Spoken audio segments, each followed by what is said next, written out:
Okay, we'll get going then. We've got the numbers up to about 28 now. Some more people have joined throughout, but no worries. So good morning, everyone. My name is Joe Butterfield from Euler Water Products, and on behalf of the Water Loss Specialist Group, bringing this webinar with Ofwat to you this morning. So we've got three presentations. First of all, we've got Ian, then Hannah, and then Mark. So I'll let them introduce themselves throughout. Any questions, just drop them in the chat box and we'll address them at the end. So hopefully you can all see my screen. I'm just going to navigate through as the speakers kind of want me to. So yeah, go ahead, Ian.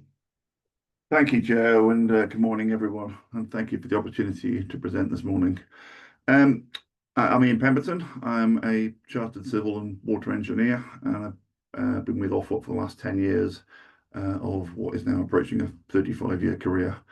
I just want to give a little bit of a background. If you go on to the next slide, please. In fact, on to slide 3, please, Joe. My presentation, I'm going to frame the problem really and then hand over to Hannah and to Mark for the clever bit. For viewers and attendees from overseas, I just want to give a little bit of a background to the sector in 2025. So in 1989, the provision of water services was privatised for England and Wales, and that created regional monopolies and the need for customer protection through regulation.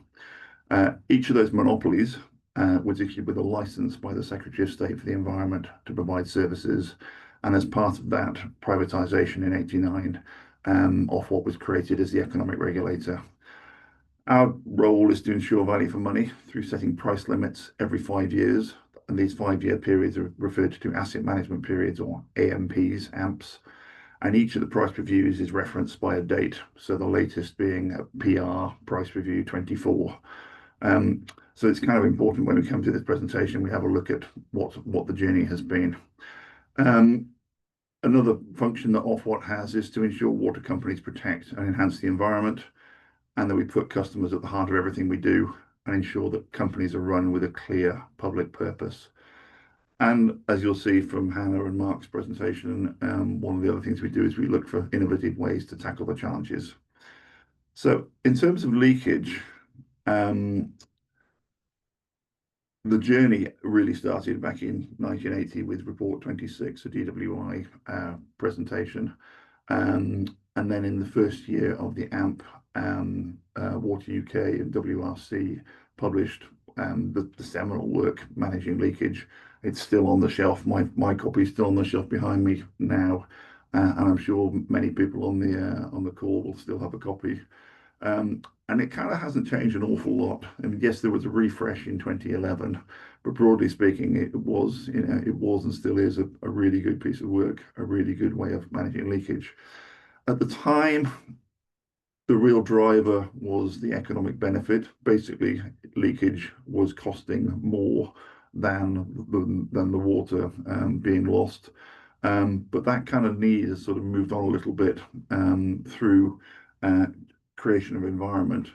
So in 2017, Water UK, the UK water trade body, commissioned and published this document, Preparing for a Dry Future. All of these documents are searchable on the internet, by the way. Preparing for a Dry Future, which kind of started to define the starting pistol on realizing that there was a supply-demand water balance gap. There's an emerging problem, a burning platform, if you like, just to look at what that was going to be. And then in 2018, we prepared what we call a convergent methodology. So interestingly, until 2019, Ofwat didn't actually define what was leakage, what we define as leakage. We needed the companies to report it, but we didn't kind of go into the detail of what that actually meant. And that was kind of important through the price reviews, because at 2019 we introduced a pay and gain mechanism called outcome delivery incentives, and that set we asked the companies and agreed with companies certain performance commitments leakage being one of them, and then set a kind of a pain gain mechanism against which companies would be either rewarded or they would return money to customers if they under-delivered. So that convergent methodology is a mixture. It's top-down, bottom-up calculation, and it's using data from a mixture of real sources, real loggers and meters, statistical samples, and some assumptions and some interpretations. And what's kind of become clear since 2018-19 is that the convergent methodology doesn't go far enough, and there's still a wide range of divergence in the way that companies interpret the guidance. Now, it's important to note, like I said, when the companies were issued licenses to operate, that they as part of those licenses and part of one of the duties of Ofwat is that we have a duty to investigate and to enforce if we believe there are any breaches of license conditions. So the license conditions say that data needs to be accurate and that companies should operate in an efficient way. So there's a bit of a disparity between the guidance and the license conditions, and we keep driving the message that actually it's the license conditions that we regulate on. But having seen that guidance, is being interpreted in a different way, we launched a review of leakage reporting methodology, and I'll cover that a little bit later in my section of the talk. Can we move on to slide 4, please, Joe?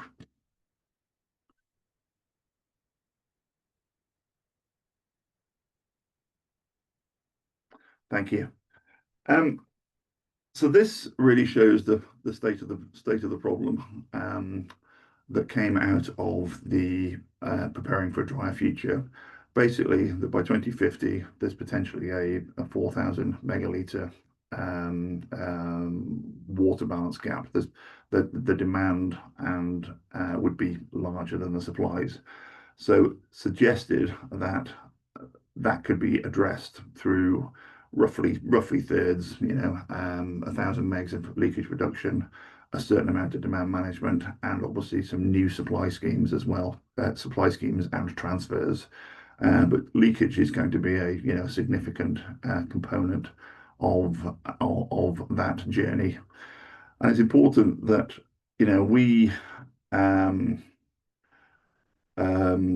we're unusual on the international stage in that many of our customers are not billed using meter readings; they're billed on estimated consumption. And that is, that we've started that journey of change from PR24. So PR24, price review in 24, we have funded the companies and require them to install 10.4 million smart meters by 2029. And that gets us to about 50 to 60% of customers, I believe. But there would be a further expectation of further funding in the next price review. Next slide, please, Joe.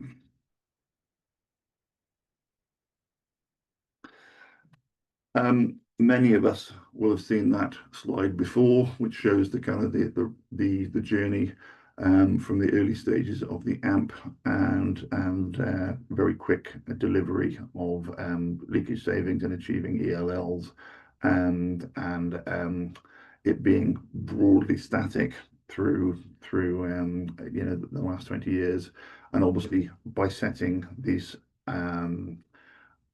leakage performance commitments and leakage reduction targets and the pain gain mechanism of what is driving the companies towards achieving those long-term targets.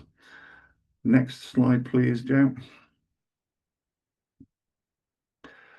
This data is in our recent publication, the Water Company Performance Review, WCPR, and it shows, the dots at the bottom, the diamonds at the bottom shows the targets that we have expected for the companies for the last 5 years. And the companies are making progress. They are dropping leakage, but they are below where they need to be. So there's definitely work to do. And I think hence the reason for this webinar and the what you're going to hear from Mark and from Hannah, the innovation. We kind of don't believe that this is more of the same that's needed here. There is a step change required, and we are seeing, good collaboration and good examples of innovation. And I think that in leakage and my field, more you really do see close collaboration between the companies. Okay, next slide, please.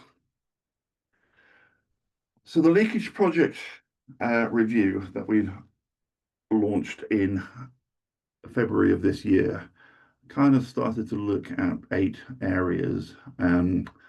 First was, what is the best in class way of reporting leakage? Many regions and territories and countries use a top-down approach. Many use the IWA approach, and we wanted to have a look at an international comparison as to how they operate and what the pros and cons of that are. So it's a complete blank sheet of paper. You start again. If you were to start again from scratch, how would you do it? So there's an international comparison there. And then within the components of the water balance in England and Wales, to have a look at those remaining sort of 7 areas. So whether we should be following on a top-down versus a top-down, bottom-up approach. England and Wales has established an enormous number of DMAs. They're fairly homogenous. They're typically around 1,000 properties. There's reasonably good operability and availability on those. So the infrastructure is in place to do good bottom-up leakage calculation. To then look at the meter accuracy and particularly meter under registration, what is acceptable and best class. A big question there around how we're going to incorporate smart meter data into that leakage calculation, because obviously an awful lot of it at the moment is through statistical samples and the like. Again, in England and Wales, we're slightly unusual in that we do have these upstream areas, the trunk mains and service reservoirs, sort of separated out. And we have a work package looking at how we can best report upstream losses. And then one final one is actually looking at meter accuracy and the what we would expect companies to be able to provide in terms of meter accuracy. So the thing here is we've got these divergent approaches of the different licensees and the different companies. And we're starting from the premise of somewhere in that or somewhere outside of that frame of reference, there is best practice. There's the best way to do this. And then if we can start to work out what that looks like, then we can do a gap analysis of what will it take to get everybody on the same page. And it may be disproportionately expensive, and it may be not in customers' interest to pay to get to that point. But the purpose of this exercise now is to get to the point of saying, what is the best practice? What do we think is best practice? And how much of an issue, how much of a problem is it to get to that point? Thank you. Next slide. I think this is my last slide as well.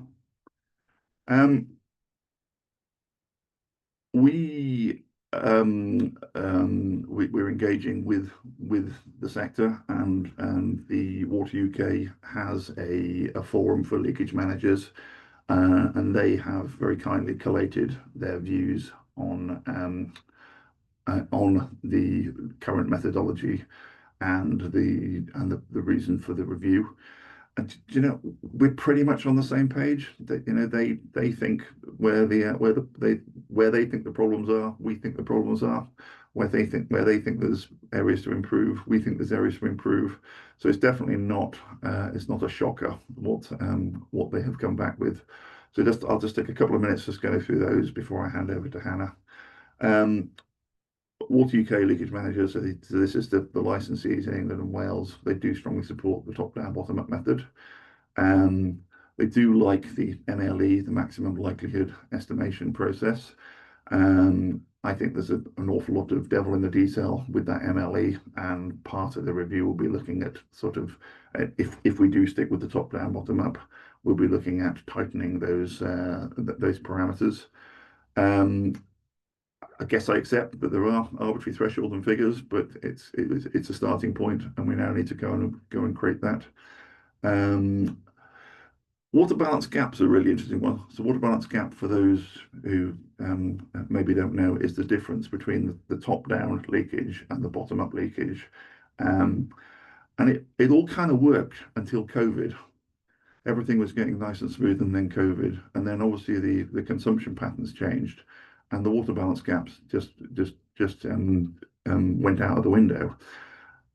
And to my mind, if you're looking at these components of that water balance gap, if you can't reconcile the top down and the bottom up, something is wrong. Now, whether it's the methodology, whether it's one of the data points, whether it's all the data points, something is wrong in that. So hence the review. Absolutely the point about smart metering. There is some issues around what we define as properties and the like. We've got some notes in there in our guidance around what we call coverage, availability, and operability, and I couldn't agree more that those need to be sort of tightened up. That third-party assurance. So the current regulatory regime post PR14 is that we ask companies to obtain third-party assurance of their regulatory reports on an annual basis, and that's then a contract between themselves and their reviewers, their consultants, and I think we knew that, but it's really heartening to hear that back from the UK managers, the leakage managers, to say even the same companies who might be providing assurance to multiple companies assure each different company in a different way. That's stuff that can get resolved with contracts or revisions to the assurance regime.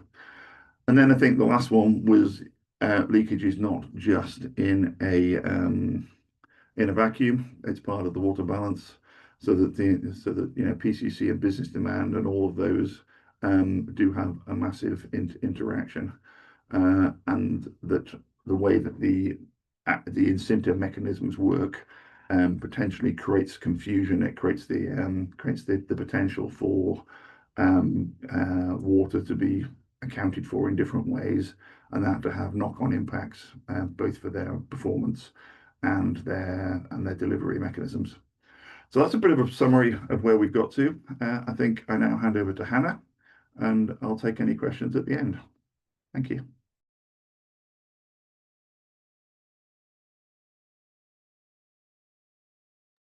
Thanks, Ian. I think I just need to unmute you, Hannah. Perfect. Yeah. Thanks very much. So my name is Hannah Muirhead. I am a Senior Innovation Associate at Ofwat. I will first take you guys through a really quick background on the Innovation Fund for those of you that aren't familiar. So if we can go to the next slide, please.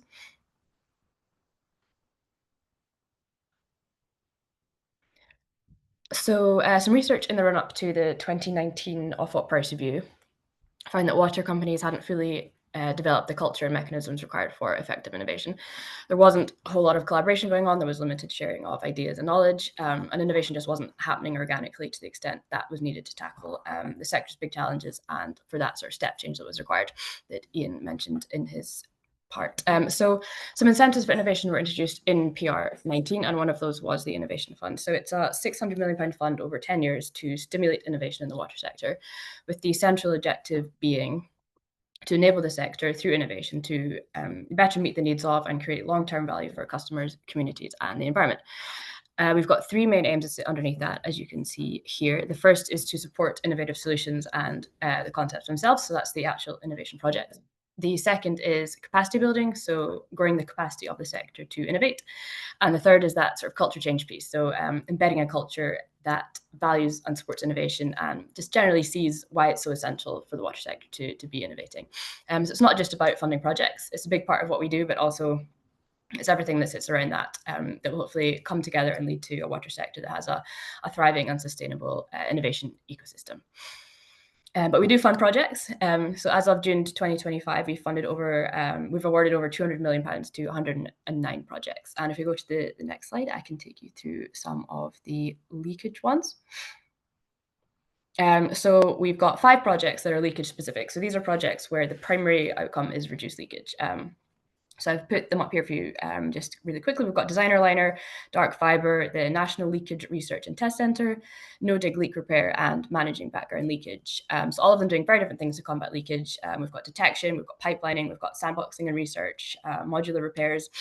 And I'll go through all of those in detail in just a second. But some top lines just generally about our leakage projects. So the total value of all of the leakage projects is just under 19 million, which equates to just over 9% of the funding that we've awarded so far. I'll also note that these are the projects that are sort of specifically addressing leakage. And we've got several others that will also reduce leakage maybe as a sort of non-primary outcome, such as our pipe box projects. We've got 2 pipe box projects. We've got project that's developing a special coating that deflects tree roots. We've got one that's creating the sort of blueprint for a universal access point for water mains, which could be a game changer in terms of sort of facilitating the use of new technologies.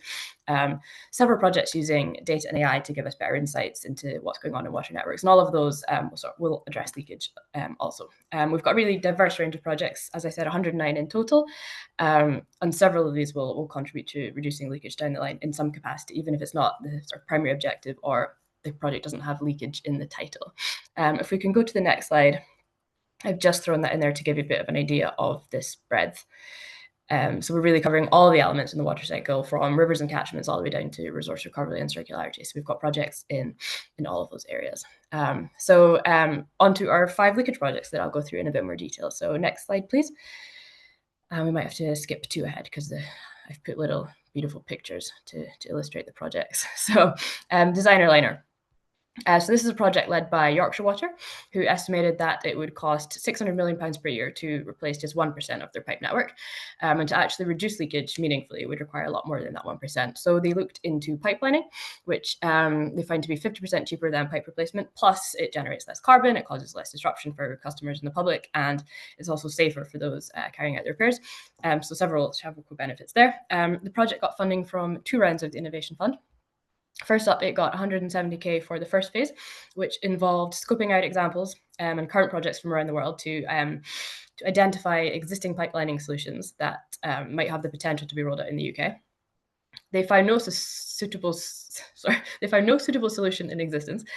So they then set out to design the specifications for a liner that would fit the needs and meet the challenges of the UK water network.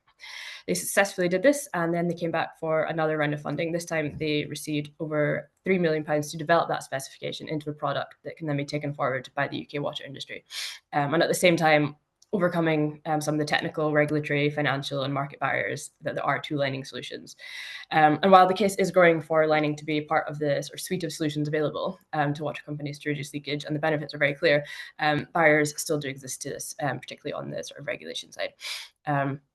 We've got one exciting and very recent development with this project that we've just heard about, which is the progress that they've made at a lab scale with healable lining materials. So these are materials that can repair damage themselves, either autonomously or through a sort of trigger. And these have successfully proven this concept of these healable lining materials, and they're now looking at how these can be incorporated into their lining solutions for this project. So that's pretty exciting, and we'll watch this space closely. If we move on to the next slide, the next project is Dark Fiber. And this is how I've chosen that image. So Dark Fiber is another project that we funded in 2 rounds. First up, they got £200,000 for the initial phase, which was a proof of concept to investigate whether unused optical fiber strands from the telecommunications industry, which they call dark fiber, whether these could be used for leak detection. It had been identified that a lot of existing cabling exists close to water pipes, and so rather than sort of running new cabling, they thought we could save money and save disruption by detecting leaks through these existing fibers. So the technique uses a laser to detect noise at intervals along an optical fiber, and it would allow for 24/7 monitoring of sort of huge areas of water networks. So this project, what they did was they conducted a series of experiments that found that the noise caused by leaks can indeed be detected using this method from a distance of up to 5 meters away. And in addition to that, the ground instability that's caused by leaks can be detected up to 20 meters away. So having proved this concept, they came back for more funding. And the second phase of the project was to sort of solve any remaining challenges, to prove that the concept can work at scale, and to build industry confidence in the method, and after that to then develop a route to market. This project's also been a source of additional data on leakage that wasn't available from existing detected methods. So that's been great. And it also gives us further information about ground stability surrounding leakage around water assets. Yeah, that's that project slide. The next slide, please. So this is managing background leakage. So there's a prevailing hypothesis in the water industry that there's a certain amount of background leakage that just can't be fixed. This is the accumulated loss from a sort of number of long-running, smaller hidden leaks that can't be detected using any of our current methods. There's always going to be there. It's part of the baseline, so we call this background leakage. So this project set out to challenge that hypothesis. So it's aiming to set a new achievable minima for leakage reduction using a suite of emerging new methods, including high-resolution flow insights, pressure detection, temperature data, that sort of thing. So they're conducting surveys across 25 district-metered areas to assess the extent of background leakage using current approaches, and then combining this with the new forensic approaches that I've just described. So essentially, they'll be able to detect what was previously undetectable, and as they're doing so, just sort of redefine what the minimum achievable level of leakage is, which could really be game-changing in terms of a whole new range of leakage reduction just being considered possible. And the project has the ultimate target of then reducing background leakage by 50% across low-sample DMAs.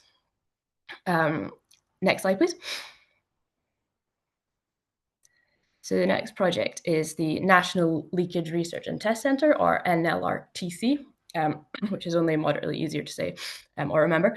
But in a nutshell, this project is building a replica of a buried water pipe network to test solutions to leakage on. So we've got a great site next to HR Wallingford in Oxfordshire, which is where this is going to be built.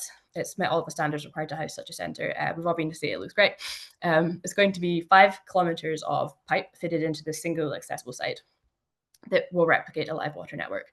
So there's a mix of old and new pipes. They've got different materials, they've got different diameters, different valves, all fully pressurized in this replica system, which will then enable the controlled testing of new solutions without disrupting customer supply and providing a sort of safe, realistic environment for accelerating leakage innovation. So researchers working on the site can insert deliberately leaky situations into the network to test the latest sort of detection and repair methods. It can also collect and recycle leaked water. It can stimulate customer demand during trials. It can tell the differences between daytime and nighttime usage, etc.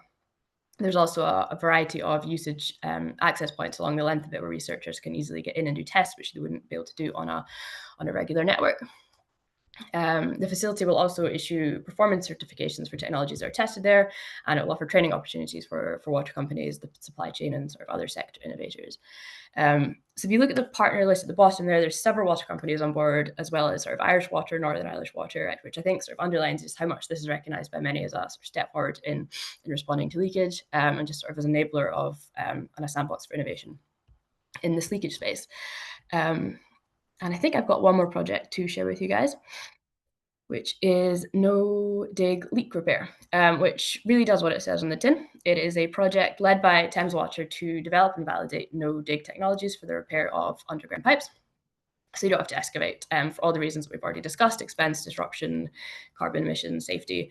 So this project has a specific focus on modular repair solutions that are adaptable to different network conditions and that can then be repaired on an ongoing basis more effectively. So essentially, it's part of a move towards smarter, more sustainable pipe maintenance. So this project, again, was done in 2 phases. The first was to scope out designs for 4 specific different repair methods: point application, liner and clamp, flow-based, and local injection. So they're using real operational data to map leak detection and repair processes, which gives them a sort of foundation for then testing the evaluation of these techniques. Outcomes of the first phase will then be used to guide phase 2, which is sort of validation in the field and then practical deployment.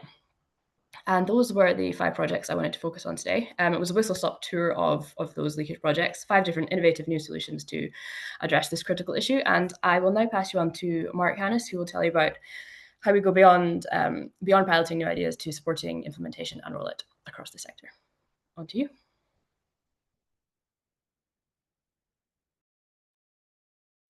Thank you very much, Hannah, and good morning, everybody. Yes, I'm Mark Hannis, and I'm a colleague of Hannah's on the innovation team here at Ofwat. And I'm going to spend a few minutes talking about our wider innovation program and the emphasis that we're putting on implementation of those innovations. We know adoption and scaling is a challenge for innovation programs the world over and across all sectors. So we're really trying to do something about that.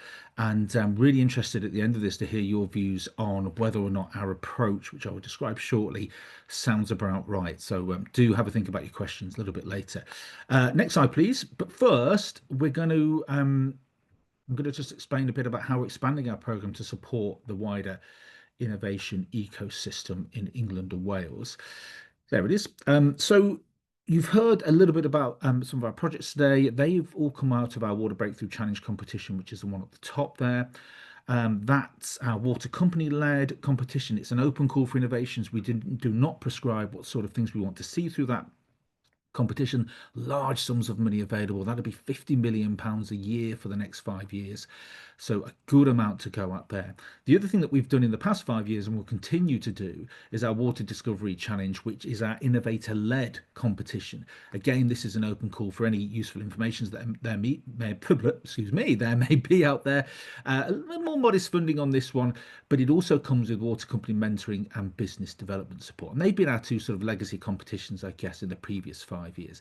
What we're going to do over the next 5 years, however, is introduce some new programs and really work out the wider sort of innovation ecosystem. We're going to concentrate on the implementation fund one in a minute, but a quick word on the other ones you can see on the screen there. The first one is the Water Innovation Missions. I guess this really is an acknowledgement that there are numerous meaty, really thorny challenges that we need to tackle in the sector. And perhaps it's better to not do that in a competitive environment, which is where breakthrough and discovery have been. Maybe it's better to bring the sector together to collaborate on these sort of key issues. And when I say key issues, I guess we're talking here about chemicals of concern, for example, water resources, bioresources, etc. So that's trying to bring people together to collaborate around those key issues, and there'll be a good amount of funding, £40 million over the next 5 years, attributed to that. The other one there is our water innovation cross-sector piece. So we know that there were loads of inputs and indeed impacts on water from every other sector that you can possibly imagine. So can we work together with those sectors on some of those key challenges? And I guess historically, we often think of agriculture as being very adjacent, energy very adjacent to water. But maybe we need to talk about oil and gas, road and rail, pharmaceuticals, manufacturing, and so on and so on. They all have some sort of impact on water. So are there opportunities there to innovate and to do some good work in an effort to do better for the environment and for our customers, etc., etc. One that isn't on there, which I wanted to mention also, is the Water Efficiency Lab, which is going to open on the 25th of November. So we're not far off that one now. This is a new competition, a challenge-led competition, which is going to fund innovations in cutting water use. That's going to have £5 million available in its first year. And it's going to really task innovators with developing data-driven solutions that will solve the challenges around this and provide clear, actionable insights to customers on how they can reduce their water usage. So that's an exciting one. The competition closes for entries on the 9th of March, but there will be other annual competitions coming through until 2030, and they'll have a slightly different thematic area they will concentrate on. All this information, by the way, is on our website if you're interested. But the key to our new program, I think, a new suite of programs really, is the implementation program. And we're going to talk through now how we plan to support this. So again, do have a little think about what questions you might put forward. And let's move on to the next slide, please. Excuse me. Right, so we all know, I suspect, that implementing new solutions at scale remains one of the toughest stages in the innovation life cycle. Even, and we've seen this after successful trials, these first of their kind deployments can face all sorts of risks, funding hurdles and practical blockers, such as culture, capability, and just access to knowledge. In the UK context, where we definitely hit this sort of valley of death, we call it a chasm on this illustration, and we hit that quite early in the process. And we think this is because of a number of reasons. We think it's because procurement processes are pretty slow. We think water companies sometimes try to transfer the risk to contractors, and that can be a factor. We think sometimes there's inadequate sponsorship and planning internally at the highest levels in water companies. We think the regulatory funding environment doesn't really enable scaling very easily. Certainly the 5-year planning window leaves little room for flexibility if you've not been able to scope in some of this innovation implementation early enough. We've also heard that operational teams are not always willing to use their budgets until they've really seen some of these innovations be proven at scale. And there's probably a million other reasons too. But the Ofwat implementation program is really here to try and target these adoption barriers and really to help the UK water sector realise the full value of solutions that have been developed and proven. We've heard a handful of those today. So how do we move them from the test and trial phase into real-time deployment? So what we're thinking is we think that implementation success is going to be all about building momentum towards that wide-scale adoption. So that means having to think about empowering the early adopters a little bit more. They hold more social influence than innovators and often are the first ones to validate the value of adoption. We also want to support the early majority, which you can see in this graphic as well. And this is the group which favours adoption after an innovation has been adopted, adopted by others, and then they leverage that learning and they move forward and they crack on with that. Coming through a little bit later in the process, we are terming them the late majority. They're probably a little bit more risk averse. They may adopt innovation probably more on social pressure rather than initial enthusiasm. And then we've got the laggards who will only adopt solutions that are close to what they already know, perhaps. So the implementation fund is going to target the early adopters with a view to them bringing the early majority with them, and then eventually, we hope, everyone else following. And if we can do this well, this will sit alongside Ofwat's existing innovation competitions and new programme areas. And what we've got then is a route right the way through from the beginning of innovation through our Discovery Challenge, through Water the Breakthrough Challenge, which is at those latter TRL levels, and then we've got implementation covered to some degree as well. It's not going to be perfect, it's not going to work every time, but it will, we hope, ensure that benefits are realised faster and more widely across England and Wales. Can we go to the next slide, please, Joe? So what does this thing look like? Well, it's going to make up to £40 million available over the next 5 years, all about accelerating deployment of proven innovations. It's going to be delivered through 2 complementary streams designed to both enable individual projects and then tackle some of the barriers I mentioned earlier. The first stream we're calling the early adopter and fast follower stream, and this is about providing match funding to de-risk implementation of innovative solutions that have already been tested and proven during previous Ofwat Innovation Fund projects. The second is what we're terming the implementation enabler stream, and this really is addressing those cross-cutting adoption barriers that really slow down or block innovation across the sector. Next slide, please. So the first stream, early adopter and fast followers. We're going to provide 50-50 match funding here for water companies to implement their proven innovations at scale. The early adopter and fast follower stream will contribute up to 50% of the total project cost. This will be capped at £1 million per project, with the remaining 50% having to be funded by the company. And we think this co-funding approach is going to work. It's intended to ensure the applicant has significant commitment or skin in the game, which we've been told by industry feedback is going to be crucial for successful adoption. And the way this will work is that projects will be structured around an early adopter. So it'll be the lead entrant who says, we can do this, we can take this forward. And then they can bring along with them a group of up to 5 fast followers who will implement the same solution after that initial deployment.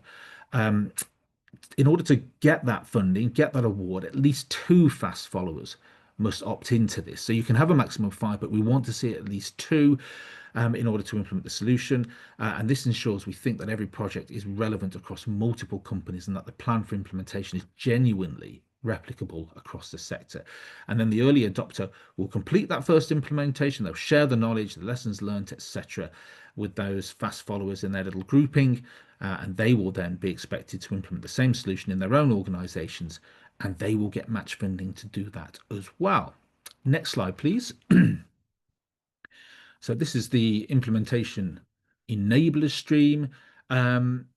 Whilst the other stream focuses on specific deployments, this stream is going to really tackle those broader barriers that hold back innovation adoption across the sector. So this could be data sharing challenges, capability gaps, regulatory challenges, or any other cultural blockers that make it tricky for new ideas to move from demonstration to BAU. And so we think we're going to operate this through a series of end-to-end sprints, each designed to address a single key barrier. We've been working a little bit on the Reg 31 barrier across the summer. We hosted a sprint at the Northumbrian Innovation Festival, and there's been all sorts of groups that have followed on the back of that, and we continue to try and figure out how we can support developing the lab capacity in the UK to enable more innovation to come through. This will involve overall, we're going to bring together a sector implementation committee. They're going to meet quarterly to identify and prioritise some of these barriers. And then each year that committee will select one barrier that we will focus on heavily. We'll put some money behind and some resource and effort to try and move forward with that. And we hope we will take early insights from that early adopter and fast follower stream as well to help inform the selection of these barriers. Next slide, please. And I think this will be my final one. So we hope then, this is where we hope we can get to with this, that chasm, which will certainly still exist, but now we'll have some sort of route over it, some way through it in one form or another.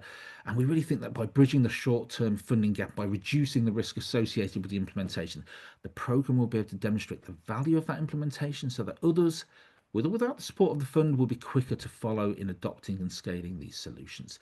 So feeling here is that we'll build a momentum towards implementation while also trying to reduce some of those known barriers. We'll have a think about how this has gone after we've done it for about a year or so, and then we'll revise and improve this process for the final 3 years of the AMP. And if it's a runaway success, we will certainly consider supplementing that £40 million allocation with further funding to really boost those opportunities. £40 million doesn't get you that far, we suspect, if we're going to be match funding numerous different projects here on a 50-50 level. So that's what we're trying to do. We really hope that's going to take things forward, and really interested in your feedback on that and everything you've heard today. And I think that brings us to the end of this presentation. Back to you, Joe. Yep. Thanks, Mark. Thanks, Ian. Thanks, Hannah. That was really interesting. We've got in a few questions in the chat. If anyone else has any questions, please just drop them in now. Just while you're off mute, Mark, these probably are more relevant to you. So Thomas Coleman, is this fund entirely focused on existing Ofwat innovation projects? How about innovation projects that are outside of this funding arrangement? So, yeah, thank you for that. Yes, it is. At this moment in time, we wanted to start with the things that we have funded, but we recognise that there's a ton of brilliant innovation going on outside of our innovation fund programme, and I expect that we will open this up after we've done, as I say, that year or so of testing to see if this is a model that can work. The door is not closed in the long term, but in the short term it is focusing just on our funded projects right now. Thank you. And Stuart Trow, what is the process for selecting projects for the early adopter / fast follower fund? Yeah, all the ins and outs of the process we are just working on at the moment, but what we're anticipating is a water company, let's say Welsh Water, Stuart, that might be close to your heart, might come forward and say, right, we think we can do this. We think we've got 3 other water companies in our back pockets who want to join us on that, and we will hopefully have some sort of simple business case type application form which will invite you to complete. That will then be reviewed by the committee I mentioned, and then if we think everything stands up, then we will press forward and try and move into that sort of funding phase. We're going to leave the window for this open all year round, so this will not follow a particular, a 3-month window where if you miss it, you're out. No, it's going to be far more fluid than that. But the onus will be largely on you saying, this is what we can do for that money. Does this sound good, Ofwat? And then we will hopefully respond in the positive, particularly if you're able to bring a number of water companies with you. So there will be some onus on you to not only put that business case together, but to identify and get the commitment of those water companies to come along and be how do I describe it? The early adopter, the fast followers after you've been that sort of early adopter and played that role. I hope that answers your question a little bit. More detail will come out. We're hoping by the end of December. It may bleed into early January. And then we're hoping by March, April time, this thing will be fully up and running. So very soon, we'll be able to start accessing that money. Excellent. Thank you, Mark. Just going through the questions from Jez. Yep, thanks for answering that one. But sorry for those technical issues. Thomas Coleman. I think this sounds like it's relevant for Ian. The review that was just mentioned is focused on measurement of leakage. So I guess the review you're talking about, Ian, is leakage reporting, right? So you're not focused on find and fix related strategies and things like that. Absolutely. It is a leakage reporting methodology review.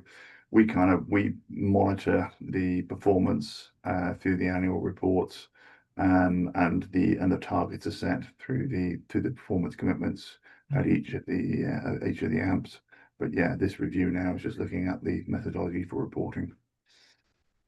Yeah, great. Then to Stuart, how much reduction in leakage since 1718 is reflected in DI reduction that supports the projected water supply deficit? So I guess what he's asking there is that leakage reduction should reduce your DI. So how much of that DI reduction is actually due to leakage reduction? You might have seen me scurrying around on my computer, because I saw that in the chat and thought, wonder if I don't know off the top of my head, and worked out whether it was a figure that I could quickly find or should know.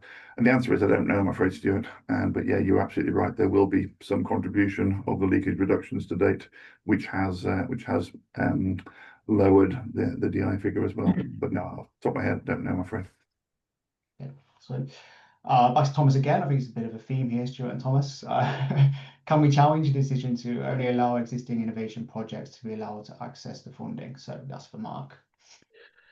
Look, we'll be really happy for you to write in, and if you're able to express and tell us what you had in mind. Is there something that is massively game changing that you think should be opened up in this process? Then please do. I think what tends to happen with our work on the Innovation Fund is when we bring something new into play, we just need a bit of time to test and see how it works. And I'll give you an example. Our very first innovation competition was called the Innovation in Water Challenge. I think on reflection, it was a bit of a misstep. It didn't work very well, and so we were somewhat hesitant, and we quickly went into a program of sort of revising that, refreshing, and just rethinking that, and indeed drawing in water companies and other stakeholders to help us design our future competitions in a much better way.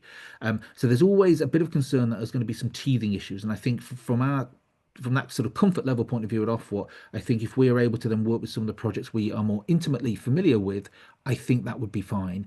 Sorry, I think that's what we would prefer to do. So as I say, it's the first year, but if there's something else out there that you think is significant, do let us know. We know, for example, that the Origin no dig technology is being adopted, at least trialed at different scales across a number of different water companies. That is also potentially a game-changing piece. Maybe that could be a contender, but we might just have to see how this plays out for a little while first before we can entertain non-innovation fund activities such as that. Thank you. And yes, I can. Okay. On the other question, I will plonk. Oh, should I put? I won't put an email address in the chat. Thomas, I'll put my email address in the chat, and then you can contact me, and then I will expose you to the person in question. That was almost Yeah, a data protection issue there, I think. if you like, Mark, I can email you Thomas's email address, and you can do that privately if you prefer. Oh, you've already done it. Okay, no problem. No, that's good. So I think that's the last question. The only sort of question that I've got on my mind, so obviously, I don't know if this is a controversial question or not, but we'll go with it. We've had the Cunliffe review in the UK quite recently. You've got these innovation funds, and also obviously Ian's doing the review of leakage at the minute as well. Will that Cunliffe review impact any of those things at all? So I start from an innovation point of view. We're planning on working all the way up to 2030 as per the current AMP cycle and what was committed in PR24. I think the section on innovation in Cunliffe was actually quite encouraging for us. A number of the things that were mentioned we were already working on, and in fact this new sort of evolving program for 2025 to 2030, which looks at the wider ecosystem, is part of that. For instance, Cunliffe mentioned sandboxing a little bit more. We are introducing the sandbox. We're just testing something with Thames at the moment on how that's going to play out. We've also pioneered, way before Cunliffe came along, this sort of more individualized, getting to know each of the water companies on that individual level, communication and relationship and engagement piece, so that we do know a Severn Trent from a Portsmouth and what makes them tick, and how innovation can possibly differ and change and work in those environments. A 30-person team versus a half a person innovation lead. How do we ensure the fund and our wider innovation activity serves all as well as it possibly can? So I think we are, well, let's be honest, and Cunliffe also talked about the absolute change that's needed in the sector. You can't do that without innovation. So I think innovation has to be central. Where innovation goes after 2030, that's a massive question we will need to get to at some point soon. Hopefully there will be ring-fence funding. Maybe it won't be the innovation fund, maybe it will, but hopefully innovation will get its primary sort of position at the front. One of the things Cunliffe did say was at 0.38% of the total value of the price review, innovation is, well, a poor cousin to some of the other activity, and maybe that needs to be stronger. So the messages we're getting are that innovation is critical, and we are planning and continuing to deliver on that basis. Ian? Yeah, not an awful lot I can really add to that. It was a really, really fulsome answer.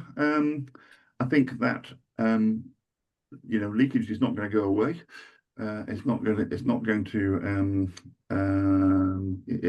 to get resolved in the next 5 years, much as we might like it to.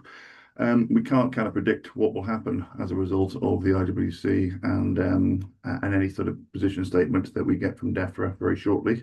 But I think it's a good working assumption that leakage reduction is still going to be front and center in our thinking and the new regulator thinking, and needs to remain so in the companies. Sounds good. All right, well, that was the last questions, I think. So thanks, Mark. Thanks, Ian. Thank you, Hannah. Just to let everyone know, this recording will go on our YouTube channel. So you should be able to find that pretty easily, and then have a look at it in your own time as well. So thanks, everyone, for watching this now. Thank you.